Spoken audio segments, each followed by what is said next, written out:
Hey, before anything else, can I ask you a quick favor? Your subscription is what keeps this channel alive. If you've ever felt something from this story or any of the others, or if this channel has ever made your day better, please make sure to hit that subscribe button. It helps me way more than you can imagine. Now, let's get into the story. Princess Charlotte Ashford had always imagined her wedding day as a chore to be endured, like sitting through an endless council meeting about grain taxes, only with more lace and significantly less wine. The palace seamstresses had spent the last week fussing over her gown. The court advisors had drilled her on the correct order to greet foreign dignitaries, and her mother had given her the same grim smile every time she'd checked in, as if to say, well, darling, you've been sold to the wolves, best make the most of it. And yet, as she stood in the grand hall of Valethorn's East Wing, waiting for the so-called Red Witch of Shadowmere to arrive, she realized she wasn't nervous in the way she'd expected. She was irritated, which was a far better defense against fear than trembling hands or fainting fits. "Remember," whispered her cousin Alistair, leaning in with the kind of smirk that usually preceded trouble. "If she tries to bite you, aim for the eyes." Charlie shot him a look that could have withered ivy. "If she bites me, I'll let her finish. At least it'll be more interesting than dinner with you." Before Alistair could reply, the heavy oak doors swung open, and the hall's air seemed to shift, cooler, sharper, as though someone had drawn the shadows in a little tighter. Lady Ravenna Blackthorn stepped inside, and every rumor Charlie had ever heard about her cracked and fell apart like brittle glass. She was not a monster. Not in the literal sense, anyway. Her hair was a deep, burning copper that caught the light of the chandeliers and turned it into flame. Her gown was midnight black, fitted at the waist, the sleeves and hem embroidered with red thread that looked like it might have been spun from molten gold. And her eyes, green, bright, and piercing, found Charlie in an instant, like she'd been looking for her all along. Charlie forgot how to breathe for a dangerous moment. The woman she'd expected to be a nightmare looked like temptation given form, with a faint curve to her lips that suggested she already knew exactly how rattled the princess was. Ravenna crossed the marble floor with unhurried grace, her steps echoing through the silent hall. When she stopped in front of Charlie, she gave a shallow bow, not the deep one required when meeting royalty. A deliberate choice. "Your Highness," Ravenna said, her voice rich and low, with the faintest rasp of amusement. "I trust you're as thrilled about this arrangement as I am." "Ecstatic," Charlie replied without missing a beat. "I've always wanted to marry a blood-drinking sorceress with a flair for dramatic entrances."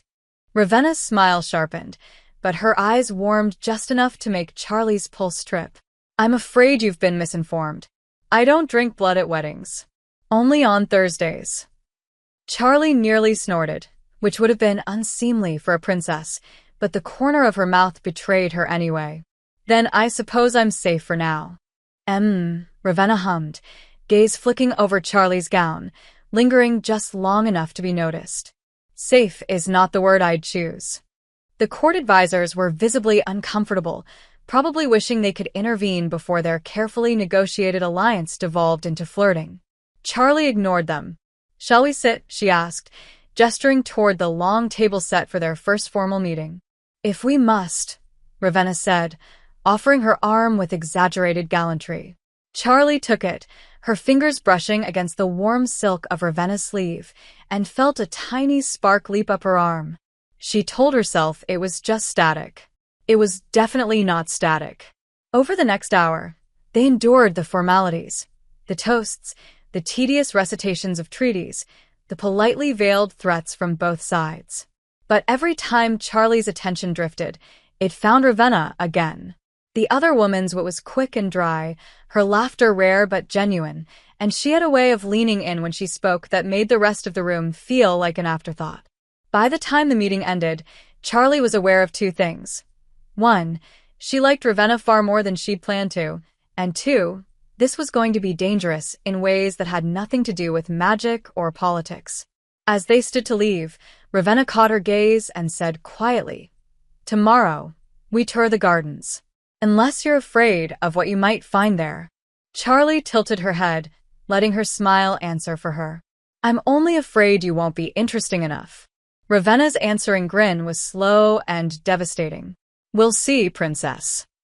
The royal gardens of Valethorn had been meticulously groomed that morning, as if every gardener in the kingdom had been summoned for inspection. Not a single petal was out of place. Every hedge was clipped into submission, and the air smelled faintly of roses and political tension. Charlie had been here countless times, but never with the awareness that she'd be strolling through it alongside the most infamous woman on the continent. She spotted Ravenna waiting near the fountain, dressed in deep green today, the color making her hair blaze even brighter in the sunlight. A cluster of court ladies hovered nearby, pretending to admire the koi pond while obviously spying. Ravenna glanced toward them once, the barest flicker of annoyance crossing her face, and the entire group scattered like startled pigeons. "Do you always scare people off without saying a word?" Charlie asked as she approached. "Only the ones I don't want to talk to," Ravenna replied, her lips curling into that not-quite-smile Charlie was already beginning to crave. "Shall we?" They walked along a winding path lined with flowering archways, Ravenna's stride easy but purposeful. "I must confess," Ravenna said after a moment, "I expected you to be different. Spoiled? Vain? Incapable of walking without a servant holding an umbrella over my head." Charlie supplied, arching a brow. "Something like that," Ravenna admitted, amused. "And yet, here you are, walking in the sun unaccompanied, without fainting once." "It's early," Charlie said lightly. "There's still time for me to swoon dramatically into your arms." "I'd catch you," Ravenna said without missing a beat, her voice warm enough to make Charlie glance away before she betrayed just how much the comment had landed. They passed a rose bush, and Ravenna reached out, brushing her fingers over a bloom. The petals shifted, deepening in color until they were almost black. Charlie stopped, startled. "That's not normal." Ravenna looked over her shoulder, eyes glinting. "Neither am I." She plucked the rose, spinning it once between her fingers before offering it to Charlie. "It won't bite," she said. "Not unless I tell it to." Charlie took it, their fingers grazing. "And you? Do you bite?" Ravenna's smile was slow, deliberate. "Only when asked nicely." Charlie almost dropped the rose. They continued walking, the banter flowing as easily as the sunlight through the trees. Ravenna spoke about Shadowmere in a way that was nothing like the dark rumors.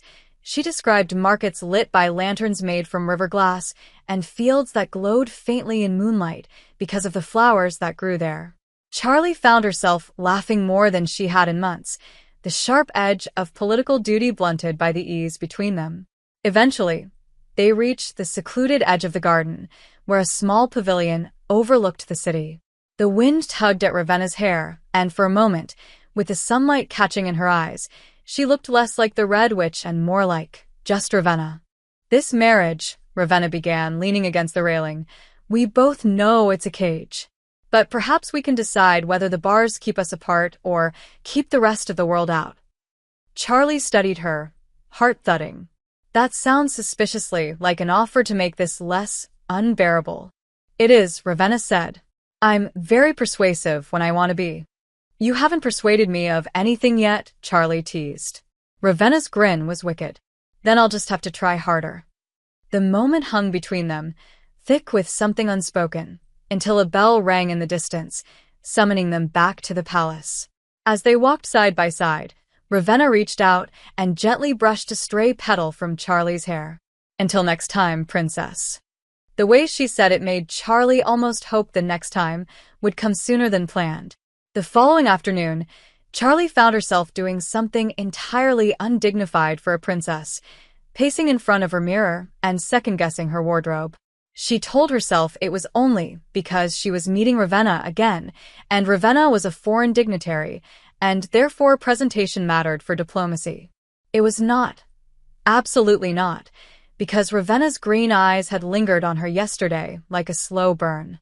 She finally settled on a deep blue gown with silver embroidery, elegant enough for court but simple enough to suggest she hadn't spent an absurd amount of time choosing it, which she absolutely had. The meeting was supposed to be a formal review of wedding preparations, but when Charlie arrived at the library where Ravenna had been waiting, she found the woman lounging in an armchair, boots propped on the edge of a table, reading a book titled The Complete Idiot's Guide to Veilthorn Court Etiquette. Is that real? Charlie asked, trying not to laugh. No, Ravenna said, closing it with a snap. I had it commissioned just to amuse myself while you were late. I'm not late, Charlie said, though she was by 3 minutes. Ravenna tilted her head, eyes sweeping over Charlie in a way that made her skin heat. No. You're perfectly on time to be distracting. Charlie pretended to ignore the comment and sat across from her, but Ravenna leaned forward, forearms resting on her knees. I thought we could skip the tedious review of flower arrangements and instead talk. Talk about what? About you, Ravenna said simply, as if it were the most obvious thing in the world. The rumors say you collect rare maps. That you once disguised yourself as a soldier to sneak into a battle camp. That you keep a dagger under your pillow. Rumors are exaggerated, Charlie said, smiling faintly. Except the dagger. That one's true. Ravenna's grin widened. I knew I liked you. They traded stories for the better part of an hour, Charlie telling Ravenna about sneaking into the palace kitchens as a child, Ravenna describing the time she accidentally reanimated a tax collector's parrot, and it wouldn't stop reciting overdue payment notices for a week. The sound of Ravenna laughing was addictive. It cracked through the carefully built image of the terrifying Red Witch and revealed someone sharp and alive beneath. At one point, Ravenna stood to fetch them more tea, and as she passed behind Charlie, her hand brushed the back of Charlie's chair, her fingers barely grazing her shoulder. The touch was so light it could have been accidental, but Charlie felt it like a mark. When Ravenna returned, she set the cup down and, with an expression that was suddenly more serious, said, You should know. I didn't want this marriage either. I thought I'd be shackled to someone cold and arrogant. Someone I'd have to endure. And now? Charlie asked before she could stop herself. Ravenna's gaze met hers, steady and unflinching. Now I'm wondering if the thing I feared most might be the thing I don't want to lose. The air between them felt heavy, charged. Charlie's heart gave a ridiculous little lurch, and she broke the moment with a half-smile. Careful. That almost sounded romantic. Ravenna's smirk returned, softer this time. Almost. Before Charlie could answer, a servant appeared at the door to summon them to dinner. Ravenna rose, offering her hand in an exaggerated courtly gesture. Shall we, princess? Charlie took it, her fingers fitting more easily into Ravenna's than she expected. We shall, she said, though her mind was still back on Ravenna's confession. The official dinner was supposed to be another exercise in polite endurance, 3 courses of carefully prepared dishes, each with a story about trade agreements or harvest yields, followed by an endless string of toasts. Charlie had resigned herself to the dullness, right up until she saw the seating arrangement.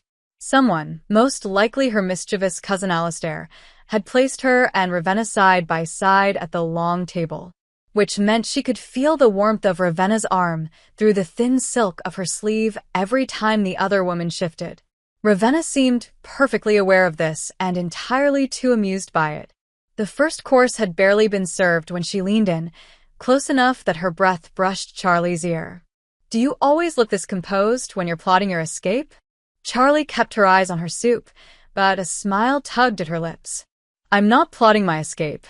I'm plotting yours. Intriguing, Ravenna murmured. Will I enjoy it? Probably not, Charlie said. It involves sending you back to Shadowmere with a sack of potatoes in your place. My parents might not notice the difference. Ravenna chuckled, a low, genuine sound that made the hairs on the back of Charlie's neck stir. You'd miss me within a week, she said. 2 at most. Confident, aren't you? Experienced, Ravenna corrected.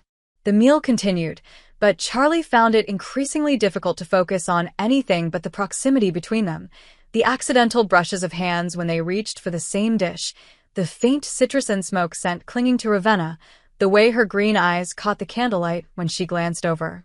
Halfway through the second course, a servant tripped near their end of the table, sending a goblet of red wine tilting toward Charlie's lap.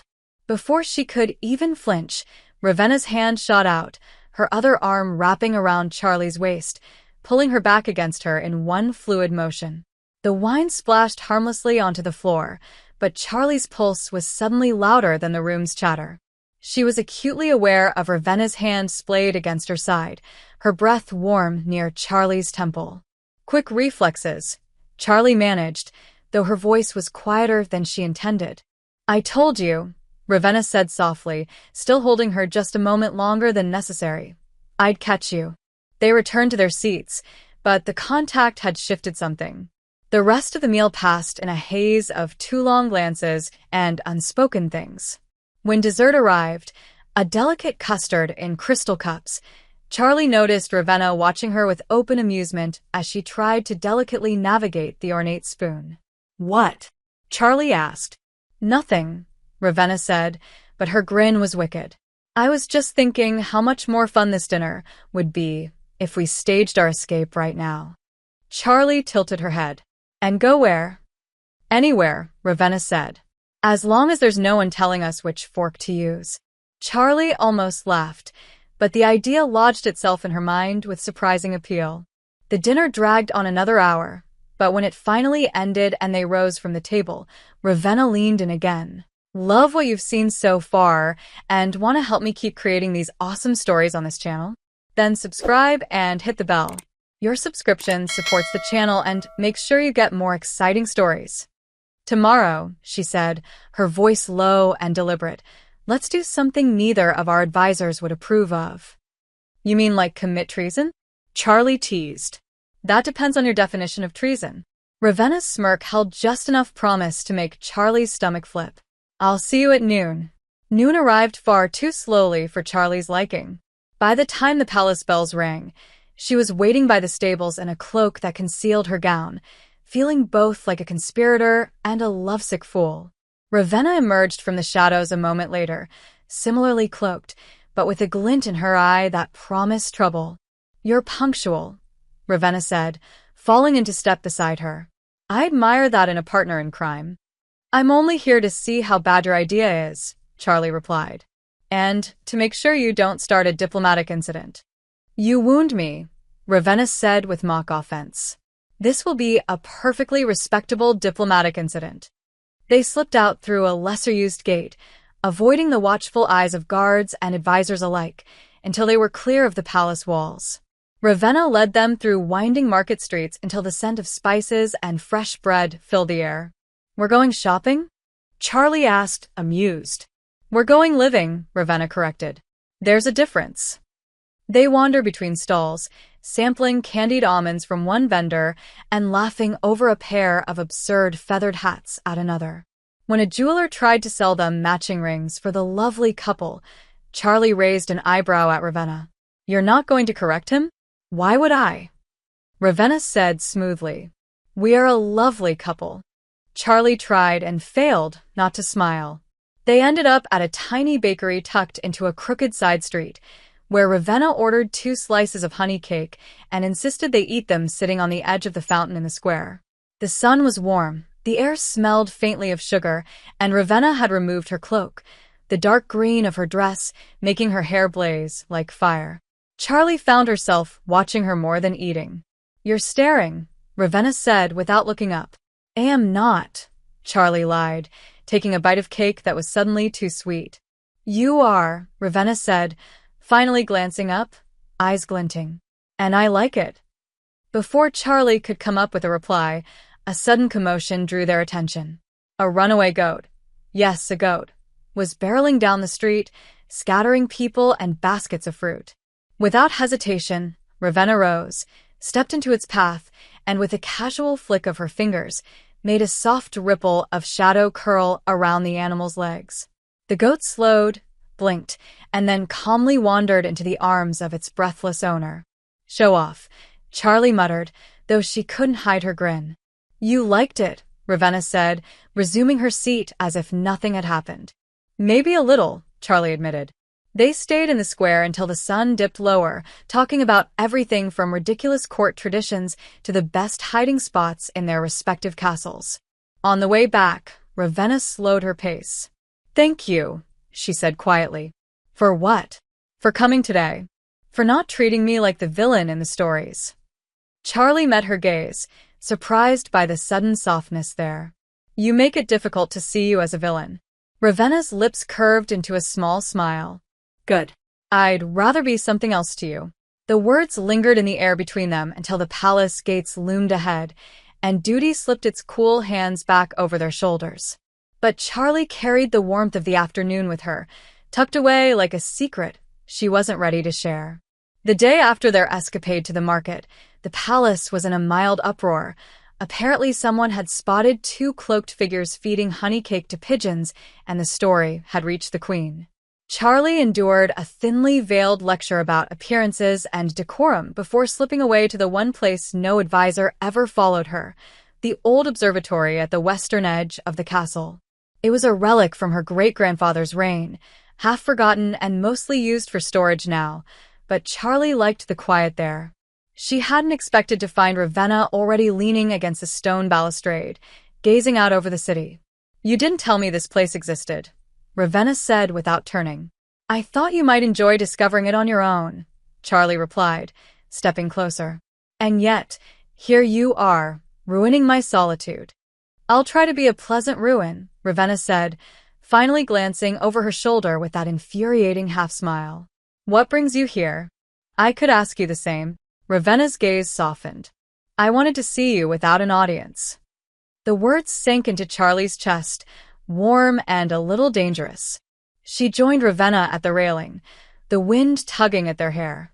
The city below stretched out in shades of gold and shadow as the sun began to set. You were quiet at breakfast, Ravenna said after a moment. Did the lecture about our decorum weigh on you? Not really, Charlie said, though that was only half true. I'm used to the palace trying to shape me into something I'm not. I just don't like the idea that spending time with you is seen as some kind of scandal. It's because I'm the Red Witch, Ravenna said, her tone dry.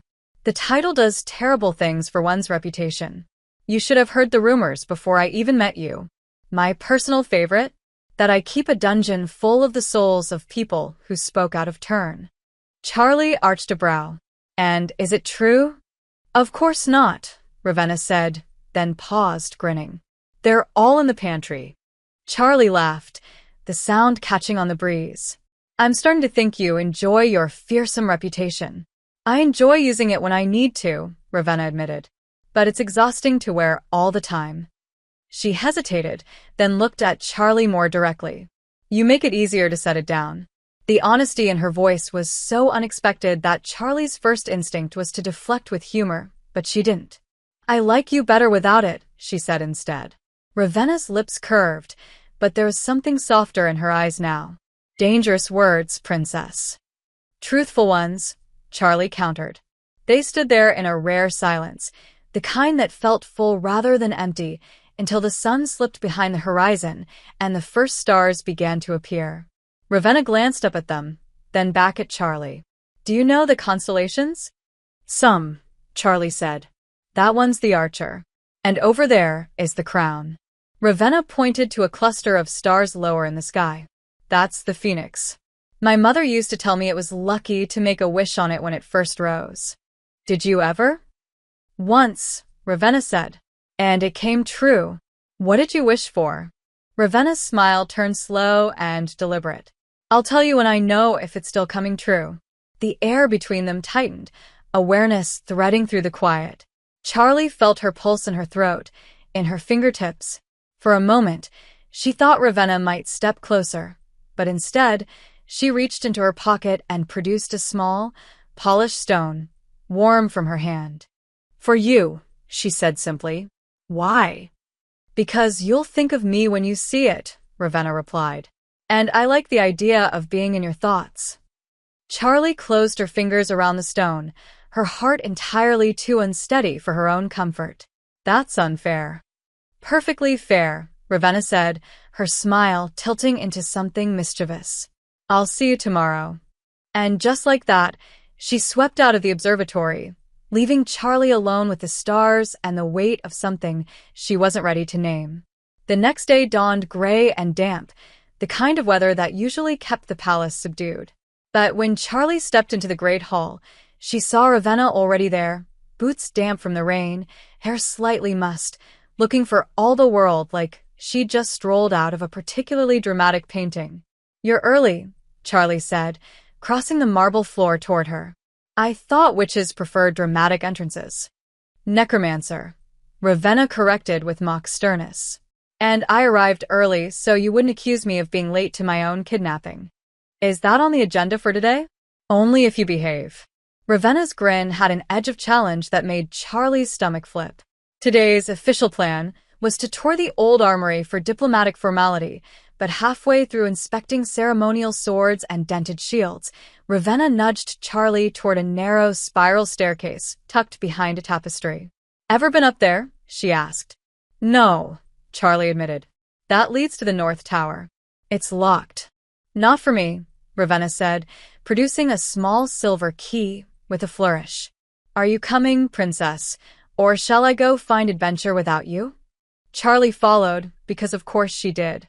The stairs were steep and wound tighter than she expected, forcing her to stay close behind Ravenna. Far too close when the narrow passage made her shoulder brush Ravenna's back. "Enjoying yourself?" Ravenna called over her shoulder. "Immensely," Charlie said, hoping her voice didn't sound as breathless as she felt. They emerged into a dusty, forgotten tower room with tall windows that overlooked the rain-washed gardens.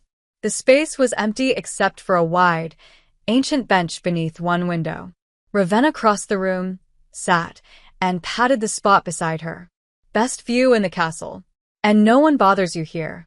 Charlie sat, the damp air curling in through the open window, carrying the scent of wet stone and earth. Ravenna leaned back, stretching her long legs out. "You look like you could use a reprieve from courtly nonsense." "And you look like you enjoy causing it," Charlie said. "Why else would you drag me up here?" "Because," Ravenna said, turning toward her with that infuriating, devastating calm, "I like having you to myself." Charlie's heart stuttered. "You have me plenty at dinners." "Dinners come with chaperones and rules." "Here." Ravenna's gaze flicked to Charlie's lips before returning to her eyes. "Here there's just you and me." The silence that followed was thick with awareness. Charlie wanted to say something witty, but her mind had emptied entirely. Ravenna shifted slightly closer, her knee brushing Charlie's. "You're staring again," Ravenna murmured. "So are you," Charlie countered. "Then we're both guilty," Ravenna said, her voice low. And then, without the faintest hesitation, she leaned in and kissed her. It wasn't gentle, not at first. It was deliberate, certain, tasting faintly of rain and something darker, something electric. Charlie made a small, startled sound that Ravenna caught between their lips, her hand finding the curve of Charlie's jaw. Charlie's fingers curled into the fabric of Ravenna's sleeve, pulling her closer instead of pushing away. The kiss softened after a breathless moment, turning into something slower, lingering, like they were memorizing the shape of it. When they finally drew apart, Charlie's pulse was wild, and Ravenna looked thoroughly pleased with herself. "You've wanted to do that since the gardens," Ravenna said. "Arrogant," Charlie murmured, though her voice lacked any real bite. "Right," Ravenna said with a wicked little smile.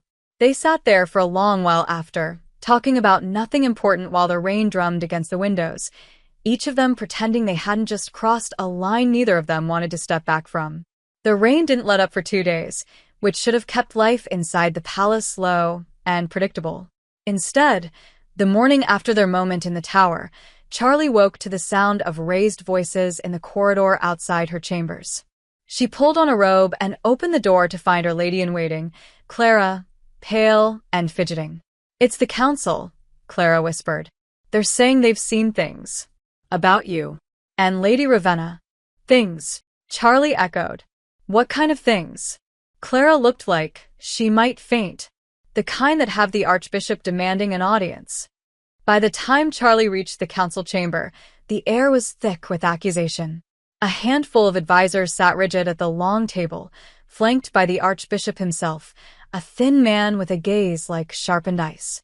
And at the head of the table, leaning back in her chair with a posture of pure disdain, was Ravenna. She was dressed in black today, every inch the Red Witch, but her expression was cool, almost lazy. Princess," the Archbishop said, his voice carrying that false politeness that always made Charlie's teeth clench. We were just discussing improprieties. Charlie crossed the room, deliberately taking the seat beside Ravenna. And, by improprieties, you mean? It has been observed that you and Lady Ravenna are overly familiar, one advisor said delicately, which only made it worse. Ravenna's lips curved faintly, but her voice was steady. If you're asking whether the princess and I enjoy each other's company, the answer is yes. If you're asking whether that enjoyment is a threat to your precious treaties, the answer is no. Appearances matter, the Archbishop said sharply. Rumors matter. And I will not have the people questioning the sanctity of this union before it has even been useful to you. Ravenna interrupted, her tone edged with steel. The room went still. Charlie felt something fierce stir in her chest. She turned to the Archbishop, her voice calm but carrying across the chamber. If the worst thing people can say is that I care for the person I am marrying, then perhaps the problem isn't with us. It's with the people. The Archbishop bristled, but Ravenna's hand brushed lightly against Charlie's under the table. It wasn't much, but the silent support in that touch was enough to steady her. We're done here, Ravenna said, rising in one fluid motion. Charlie stood too, following her out before anyone could object. They walked in silence until they were well clear of the council chamber. Only then did Ravenna glance at her, green eyes glinting. You didn't have to defend me. I wasn't defending you, Charlie said, though the heat in her voice betrayed her. I was defending us. Something in Ravenna's expression shifted, softened, deepened. Careful, princess, she murmured. That sounded almost romantic. Charlie gave her a sideways look. Almost. Ravenna's answering smile was small but real. Almost. The tension broke slightly when Clara came rushing down the corridor to tell Charlie her mother wanted to speak with her immediately. Ravenna gave her a look that was half warning, half promise. I'll find you tonight, she said. And when she walked away, Charlie felt both steadier and far more unsteady than before. The castle at night always felt different, quieter, but not exactly still. The halls seemed to breathe in the dark, the stone holding whispers from centuries past. Charlie had just dismissed her attendants and was half ready for bed when a soft knock came at her door. She opened it to find Ravenna leaning casually against the frame, dressed in deep red this time, her hair loose over her shoulders. You're late, Charlie said, though she hadn't exactly been counting the minutes. I like to keep my entrances dramatic, Ravenna replied with a glint in her eye. May I? Charlie stepped aside, and Ravenna crossed the threshold, her gaze sweeping the room with an appraising slowness. I expected more silk and less books. Sorry to disappoint, Charlie said dryly, though a smile tugged at her lips. Ravenna wandered to the shelves, tracing a finger over the spines. Is this where you hide all your state secrets? Just the scandalous ones, Charlie replied. And my emergency stash of candied almonds. Ravenna laughed, a soft, unexpected sound that made something tighten in Charlie's chest. I should warn you, princess. I'm very good at finding hidden things. That a threat? A promise? Charlie arched a brow. And what exactly are you promising? Ravenna didn't answer immediately. Instead, she closed the distance between them in 2 slow steps, the shadows from the fireplace catching the sharp lines of her cheekbones. That I'll keep uncovering you, she said quietly, until there's nothing left to hide. Charlie's pulse tripped. You're making it sound like you think I'm hiding a lot. I know you are, Ravenna murmured, and then her hand lifted, fingers brushing a strand of hair from Charlie's cheek. It was a light touch, but it carried the same weight as the kiss in the tower. Intentional, claiming. Charlie didn't move away. And what about you? She asked softly. You plan on letting me uncover you too? Ravenna's smile tilted, but there was something almost shy at the edge of it. If you're brave enough. I am, Charlie said before she could second-guess herself. Ravenna studied her for a moment longer, and then she kissed her. Not the fierce, rain-soaked kiss from before, but something slower, drawn out, lips moving with deliberate care. Charlie leaned into it, her hands finding Ravenna's waist, feeling the warmth through the layers of her dress. Ravenna deepened the kiss just slightly, her fingers sliding into Charlie's hair, and Charlie thought she might never get used to the way Ravenna's presence filled her. They broke apart eventually, though their foreheads stayed pressed together, breaths mingling. "I had a terrible day," Ravenna admitted, voice low. "But now it's better." "You just like kissing me," Charlie said. "Also true," Ravenna replied, smiling. She pulled back enough to glance at the small table by the fire. "Is that your scandalous stash of almonds?" "You'll have to find out," Charlie teased. Ravenna arched a brow and sauntered over, opening the small carved box to reveal exactly that. She plucked one, popped it into her mouth, and returned to the bed where Charlie now sat cross-legged. "You're very strange for a princess," Ravenna said, offering another almond. "You're very strange for a necromancer," Charlie countered, taking it. They ate almonds and traded ridiculous hypotheticals until the fire burned low. What crime they'd most like to get away with, which animal would make the best bodyguard, whether the royal chef could be bribed to bake a cake shaped like a sword. By the time Ravenna rose to leave, the earlier political tension felt far away, replaced by a warmth that was far more dangerous. At the door, Ravenna paused, her hand lingering on the handle. "Tomorrow," she said softly, "I want to show you something in the East Wing. But you can't tell anyone." "A secret?" Charlie asked. "A temptation," Ravenna corrected, her smile faint but full of promise. And then she was gone, leaving Charlie with the taste of almonds and the memory of her lips. The following afternoon, Charlie slipped away from her ladies-in-waiting under the pretense of needing fresh air, though in truth her pulse was quickened by curiosity. The East Wing was the oldest part of the castle, less polished, more shadowed, and filled with a sense of history that newer halls could never imitate. She found Ravenna waiting at the far end of a long, dim corridor, leaning against a carved pillar with the air of someone who had all the time in the world. "You came," Ravenna said, pushing off the pillar to meet her halfway. "Of course," Charlie replied. "You promised temptation. I'm not in the habit of turning that down." "Good," Ravenna murmured, and led her down a narrow stair hidden behind a faded tapestry. The steps spiraled deep beneath the castle until the faint sound of dripping water and the cool scent of earth surrounded them. They emerged into a vaulted chamber lit only by the flicker of lanterns Ravenna had placed along the walls. In the center stood a shallow pool, the water so still it mirrored the ceiling perfectly. "What is this place?" Charlie asked, her voice hushed without meaning to be. "An echo chamber," Ravenna said, stepping to the water's edge. "The magic here amplifies everything. Sounds, thoughts, feelings." She looked back at Charlie, green eyes catching the lantern light. "It's why I brought you. You want to hear my thoughts?" "I already hear them," Ravenna said softly. "But here, I can feel them." Charlie's heart tripped. "That's very presumptuous of you." "Is it wrong?" Ravenna asked, closing the space between them until they stood barely a breath apart. The air seemed charged, the water reflecting their shadows into something taller, grander, as if the magic itself approved. "Maybe not," Charlie admitted. Ravenna lifted a hand to trace along Charlie's jaw, her touch feather-light but impossibly present. "Tell me something you wouldn't say upstairs." Charlie swallowed, her mind flickering through half a dozen responses, some reckless, some careful, but what came out was, "I don't want this to end after the vows are said and the treaties signed." Ravenna's hand stilled, her eyes searching Charlie's face, as though weighing every word. "I don't either," she said finally, and there was no teasing in her tone. The sincerity in it made Charlie's chest ache. "Then maybe," Charlie ventured, "we decide that it won't."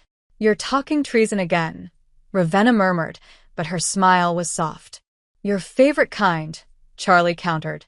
Ravenna's laugh was quiet, and then she kissed her, deeper than before, but unhurried, like the moment was something they could stretch forever if they wished.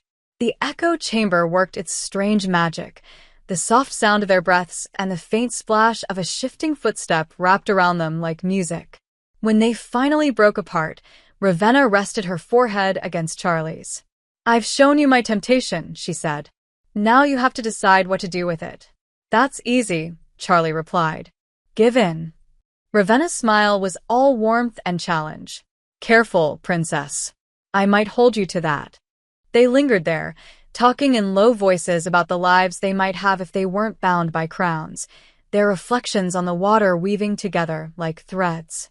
When they finally climbed back toward the light, Charlie carried a new secret in her chest, one that wasn't just Ravenna's, but theirs. The peace of the echo chamber didn't last long. The next morning, the palace was buzzing with agitation, messengers rushing through corridors, guards doubling their posts, advisors whispering in tense clusters. Charlie had barely stepped out of her chambers before Alistair intercepted her, his usual smirk replaced with something more sober. You need to come to the war room, he said, not waiting for her reply. It's about Shadowmere. Her stomach tightened as she followed him. The war room smelled of ink and candle wax, its long table covered in maps and hastily written reports. Ravenna was already there, standing over the table, her hair slightly disheveled as if she'd been summoned mid-conversation. Across from her, Veilthorn's High General was stabbing a finger at a marked spot on the map. We've confirmed the sightings, the general said grimly. A Shadowmere battalion moving through the Black Hollow Pass, armed and not flying your colors. They're not mine, Ravenna said, her voice clipped. And if they were, I wouldn't be foolish enough to march them toward Veilthorn without cause. Nevertheless, the council sees this as a provocation, the general pressed. We need answers. You'll have them, Ravenna said, straightening to her full height. But I suggest you consider the possibility that someone wants this to look like my doing. Charlie felt the undercurrent immediately. This was exactly what they'd feared, a hand trying to turn their alliance into a wedge. She stepped forward. What's the fastest way to confirm who's behind this? I go there myself, Ravenna said without hesitation. The room reacted like she'd just proposed burning down the treasury, shocked voices, objections flying. Charlie didn't join them. You're not going alone, she said instead. Ravenna's gaze flicked to her, sharp and assessing. This isn't a picnic, princess. And I'm not porcelain, Charlie countered. If this is a trap meant to pit our kingdoms against each other, we both have stakes in proving it false. There was a long beat where neither looked away. Then, almost imperceptibly, Ravenna's mouth curved. Very well, but you follow my lead. The journey began before dawn the next day, cloaks pulled tight against the bite of the wind. They rode hard for hours, the road twisting through forests stripped bare by winter's approach. Conversation was sparse at first, both of them focused on the urgency ahead, but small exchanges broke through. The occasional wry remark from Ravenna, a dry quip from Charlie. When they stopped to rest the horses near a frozen stream, Charlie caught Ravenna watching her in a way that wasn't just protective, it was measuring. You're thinking I can't handle this, Charlie said. I'm thinking you're full of surprises, Ravenna replied. By nightfall, they reached the mouth of Black Hollow Pass. Torches flickered in the distance, too far to make out faces, but the banners were wrong. Dark, jagged sigils that belonged to neither Veilthorn nor Shadowmere. Ravenna's jaw tightened. Mercenaries, she said. Bought by someone with deep pockets and a very particular agenda. Which means, Charlie said quietly, that this isn't the last stunt they'll try. No, Ravenna agreed, her voice low. And the closer we get to the wedding, the worse it will become. They stood in the cold, shoulder to shoulder, the unspoken truth between them. Whatever was coming, they'd face it together. And for Charlie, that truth was both terrifying and strangely comforting. The mercenary encampment was tucked into a bend of the pass, half hidden by jagged rock formations and the shadows of towering pines.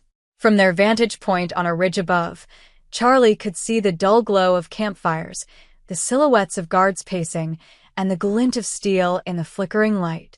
Ravenna crouched beside her, eyes scanning the scene with a predator's focus. 24, maybe more, she murmured. Heavily armed. And that banner. She pointed to a black and silver standard nailed into the frozen earth. That's the mark of the Hollow Fang. Paid blades. Loyal to gold, not crown. So whoever hired them can vanish the second they're exposed, Charlie said. Convenient. Ravenna's mouth tightened. convenient and dangerous. They crept down the ridge, sticking to the shadows, until they were close enough to hear muffled voices. The men around the fire were laughing about something crude, until a tall figure stepped from one of the tents, and the laughter died instantly. He wore a half-mask of bone, and carried himself like someone who commanded fear for sport. "The Bone Captain," Ravenna muttered. "If he's here, this isn't just intimidation. This is a message." "To us?" Charlie asked. Ravenna's gaze flicked to her, something unreadable in her eyes. "To me." Before Charlie could press, a snapping branch betrayed their position. Shouts erupted. Ravenna was on her feet in an instant, pulling Charlie with her as a crossbow bolt hissed past.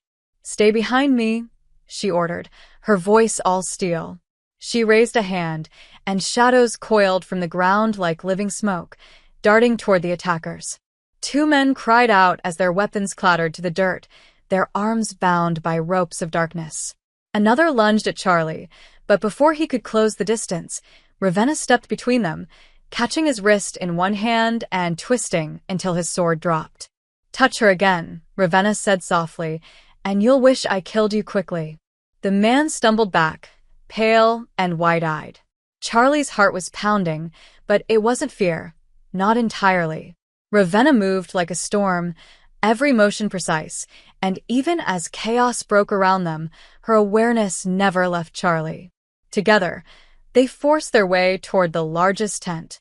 Inside, maps were pinned to a rough table, marked with routes that led straight to Valethorn's borders. "Evidence," Charlie said, grabbing the top sheet and rolling it tight. But a voice like gravel stopped her cold. "Going somewhere, princess?" The Bone Captain loomed in the doorway, a wicked blade in hand. Before Charlie could move, Ravenna stepped forward, placing herself squarely between them. "She leaves," Ravenna said, her voice low and deadly. "Or you don't." The standoff stretched until the Bone Captain's lip curled in something between a sneer and a smile. "This isn't over," he said, stepping aside. "It's barely begun." They didn't waste the opportunity. Ravenna all but dragged Charlie from the tent, and minutes later they were back in the safety of the ridge's shadow. Charlie clutched the stolen map, her breath fogging in the cold night. "You," she stopped, shaking her head. "You're reckless." Ravenna's expression softened just enough to betray relief. "And you're alive." She stepped closer, her voice dropping. "I'm not losing you to their game." The wind bit at them, but Charlie barely felt it. "Then I suppose I'll just have to stay close," she said quietly. "Very close." Ravenna's lips curved. Finally, some sense. They rode hard through the night, the map safe in Charlie's satchel, the cold air cutting at their faces. By the time the palace towers rose on the horizon, the eastern sky was already glowing pale with dawn. Word of their return traveled faster than they did. By the time they dismounted in the courtyard, a wall of advisors, guards, and council members was already waiting. The High General reached for the satchel before Charlie had even swung down from her horse.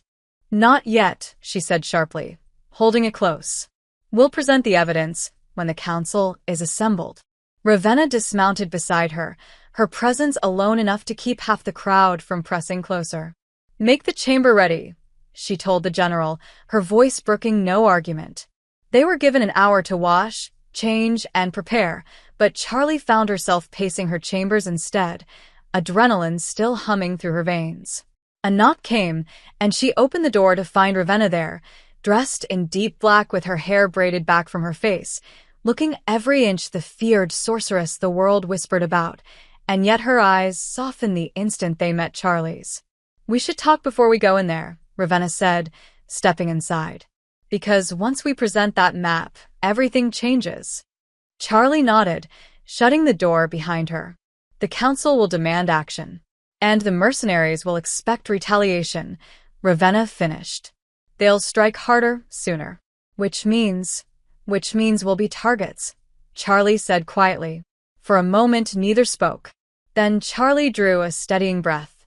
"I've been thinking, if they want to use our marriage as a weapon against us, then maybe we take it out of their hands. Make it our choice." Ravenna's brows rose, and then, slowly, Understanding lit her eyes. I'm saying I don't want to marry you because of a treaty, Charlie said, her voice firm. I want to marry you because I choose to.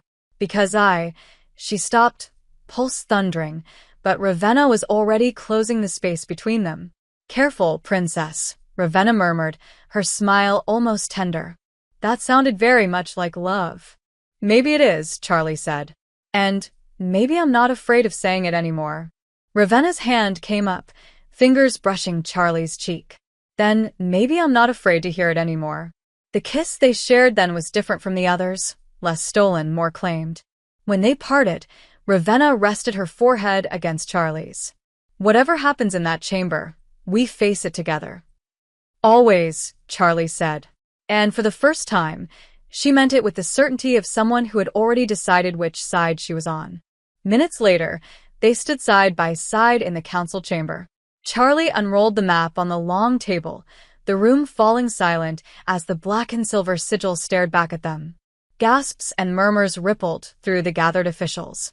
This, Ravenna said clearly, is the enemy, not each other. The archbishop began to speak, but Charlie's voice cut through his. Our kingdoms will not be pitted against each other. We'll root this out together. There was hesitation, suspicion, but also, in some faces, the glimmer of belief. As the meeting dissolved into strategy, Charlie caught Ravenna's hand beneath the table. Just a brief squeeze, but enough to anchor them both.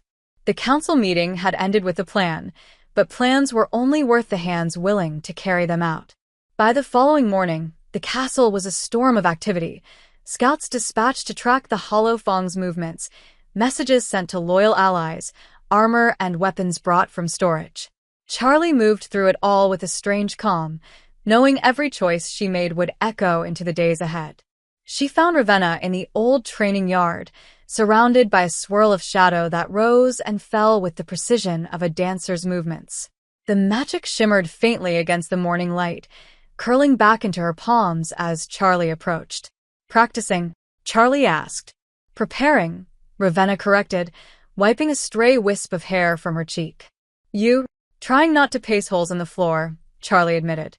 Ravenna's mouth curved into the faintest smile. You're steadier than most soldiers I've seen before a fight.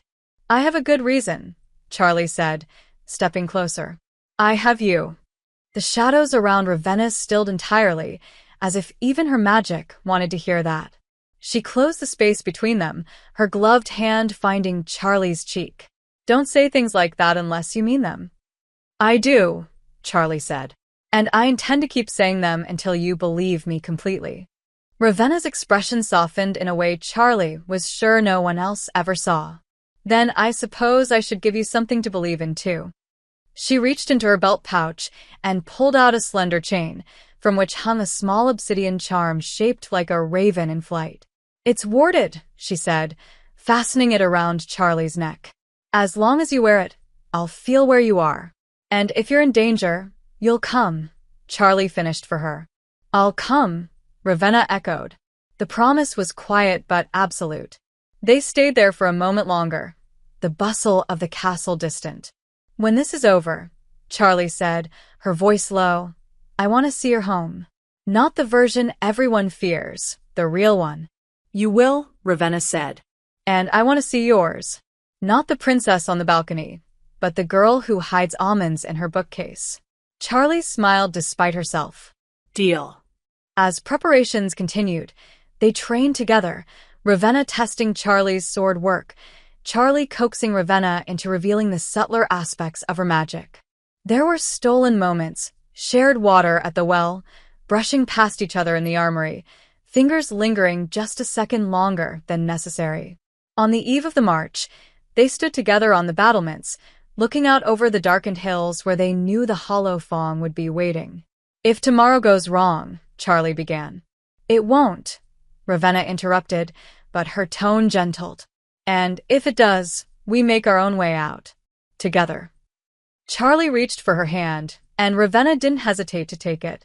They stood like that for a long while, two silhouettes against the torchlight, holding fast to the choice they'd made, not just to fight the same enemy, but to fight for each other.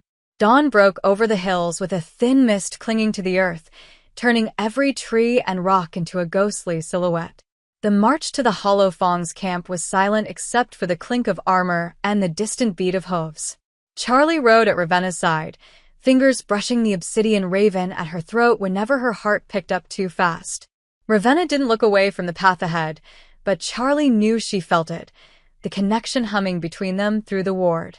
The enemy had chosen their ground well, a narrow valley with high slopes on either side.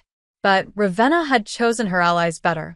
At the first sign of movement from the shadows above, Veilthorn archers released a volley that sent the mercenaries scrambling. Ravenna was already off her horse, shadows boiling from her fingertips, winding around weapons and yanking them from startled hands. Charlie drew her sword, the steel catching the morning light, and fell into step with her, guarding her flank. The Bone Captain emerged from the chaos like a nightmare made of iron and bone, eyes locking on Ravenna. "This ends now," he snarled. "We agree," Ravenna said, her voice sharp as a blade. He lunged, but Charlie was faster than he expected, steel meeting steel, with a ringing clash. He staggered back, only for Ravenna's magic to slam into him like a living storm, tendrils of darkness binding him to the frozen ground. "Tell your employer," Ravenna said, her voice low and deadly, "that they've failed." His sneer faltered when Charlie stepped closer, sword angled toward his throat. "And if they try again," she added, "we'll be ready." He spat a curse, but neither woman gave him the satisfaction of more words. They left him bound for the soldiers to take. The battle lasted less than an hour. Without their leader and taken by surprise, the Hollow Fong scattered. By the time the last shouts faded into the mist, the valley was theirs. Ravenna found Charlie at the edge of the field, checking the cut on her arm where a blade had grazed her. "It's nothing," Charlie said, though her voice trembled slightly from the adrenaline. "It's something," Ravenna countered, stepping close enough to take Charlie's wrist gently, her thumb brushing just above the wound. "But you're here. You're safe." "So are you," Charlie said, and then, with a rush of everything she'd been holding in, "I love you." Ravenna froze, not in shock, but as if the words deserved a stillness of their own. Then she smiled, slow and certain. "And I love you, Princess." The kiss that followed was nothing like the first they'd shared. It was deeper, fiercer, born of survival and the knowledge that they'd chosen each other against every expectation. Around them, the battlefield quieted into the low hum of victory, but in that moment, there was only the two of them. They returned to the castle not as political pawns, but as partners. The council still had questions, the archbishop still frowned, but the map of alliances was redrawn the day they stood together in that valley. Weeks later, their wedding was held under a sky just as misty as that morning, but this time, the mist felt like a blessing, wrapping the world in softness. When Ravenna took Charlie's hand before the gathered crowd, she leaned in just enough to whisper, "Our choice." And Charlie, smiling through the words of the vow, whispered back, "Always." The cheers of two kingdoms rose around them, but all Charlie heard was Ravenna's quiet breath and the steady, unshakable truth that they had not just survived. They had won.